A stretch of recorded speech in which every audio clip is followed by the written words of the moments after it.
आपका स्वागत है आपके अपने यूट्यूब चैनल फैक्ट टैलेंट पर। तो चलिए बिना टाइम वेस्ट करते हुए हमारी वीडियो को शुरू करते हैं। आज का पहला फैक्ट। तो दोस्तों, जब एक बच्चे का जन्म होता है तो उसकी बॉडी में वे सभी चीज़ें पहले से ही मौजूद होती हैं जिसकी ज़रूरत उसे अपना जीवन जीने के लिए होती है। लेकिन हमारी बॉडी में एक हिस्सा ऐसा भी होता है जो कि जन्म के समय होता ही नहीं है, और वो पार्ट होता है हमारे घुटने की टोपी। जी हाँ दोस्तों, यह घुटने की टोपी नवजन्मे शिशु के घुटने पर नहीं होती। इसका विकास 2 से लेकर 6 माह की अवस्था तक हो पाता है। Fact number 2। रेगिस्तान के जहाज ऊंट के बारे में तो सभी लोग जानते हैं, लेकिन इसकी बॉडी में एक बेहद खास हिस्सा मौजूद होता है जिसके बारे में लोग नहीं जानते, और वो होता है इसकी आंखों के ऊपर पाई जाने वाली पलकें, जो कि 3 लेयर्स में होती हैं। ऊंट की आंखों पर 3 परत होती हैं और उन पर इस तरह बाल बने हुए होते हैं कि जब रेगिस्तान में रेतीली हवाएं चलती हैं तब भी वे आसानी से देख सकते हैं और रेत भी उनकी आंखों में नहीं जा पाती।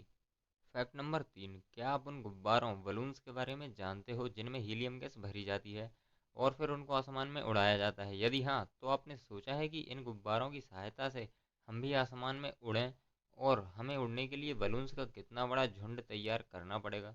तो आज हम आपको बताते हैं कि एक 50 किलो के व्यक्ति को उड़ने के लिए 3571 हीलियम गुब्बारों की ज़रूरत पड़ेगी। Fact number 4। अच्छा दोस्तों, चलो फैक्ट नंबर 4 से पहले मैं आप लोगों को एक मज़ेदार टिप देता हूँ कि यदि आप कहीं पर भी गए हुए हैं, जैसे बैंक या अपने ऑफिस, तो यदि कोई आपसे पेन मांगता है तो उसकी ढक्कन हमेशा अपने पास रख लें, क्योंकि बिना ढक्कन के पेन को कोई भी आदमी अपनी जेब में नहीं डालता है। फैक्ट नंबर 4 है कि वस्तुओं की कीमतें 99 या 999 रुपये आदि में क्यों लिखी जाती हैं। इसका कारण क्या है? क्या इससे कंपनी को फ़ायदा होता है? तो जब हम किसी शॉपिंग मॉल में जाते हैं या ऑनलाइन परचेसिंग करते हैं तो हम देखते हैं कि ज़्यादातर प्रोडक्ट पर प्राइस टैग 299, 599, 349 आदि आदि लिखा हुआ होता है, यानी 100 से 1 रुपये कम। वहीं पर यदि ये 1 रुपये कम करके नहीं लिखा जाता तो इससे राउंड फिगर भी हो जाता और पैसे वापस करने की ज़रूरत भी नहीं पड़ती। तो इन सब बातों को ध्यान में रखते हुए इस चीज़ को नकारा नहीं जा सकता कि 1 रुपये कम करके लिखने से सेलर को फ़ायदा होता है। लेकिन कैसे? तो इसके पीछे दो मुख्य वजह हैं, जिनमें से पहली वजह फ्रीड हार्डमैन यूनिवर्सिटी हेंडरसन के मार्केटिंग के एक सहयोगी प्रोफेसर जिनका नाम ली ई हिवेट है, उनके अनुसार 1 रुपये कम करना एक साइकोलॉजिकल मार्केटिंग स्ट्रेटजी होती है। इसका मतलब होता है कि मनोवैज्ञानिक तरीके से ग्राहक को उस सामान को खरीदने के लिए तैयार करना। दोस्तों, क्या आपने कभी ध्यान दिया है कि जब हम किसी भी नंबर को पढ़ते हैं तो लेफ्ट से राइट की ओर पढ़ते हैं ताकि उस नंबर की रेंज हमें पता चल सके?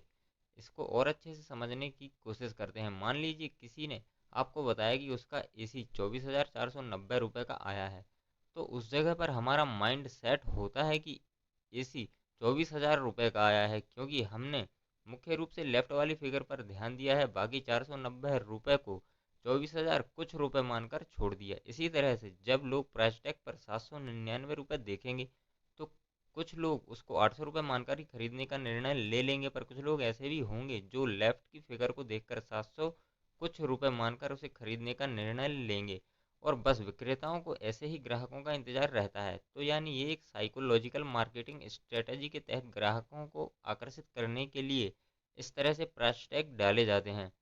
और दूसरी वजह मानी गई है कि जब हम कहीं से कोई वस्तु खरीदते हैं तो 1 रुपये दुकानदार से वापस नहीं लेते। इस तरह से भी सेलर का ही फायदा होता है। मान लीजिए किसी कंपनी के भारत में 150 रिटेल आउटलेट हैं और हर आउटलेट पर 100 कस्टमर 1 रुपये वापस नहीं लेते, तो 365 दिन में हम करते हैं 150 गुणित 100 गुणित 365, तो इसका टोटल फिगर आया है 54 लाख 74 नहीं 75 हज़ार रुपये।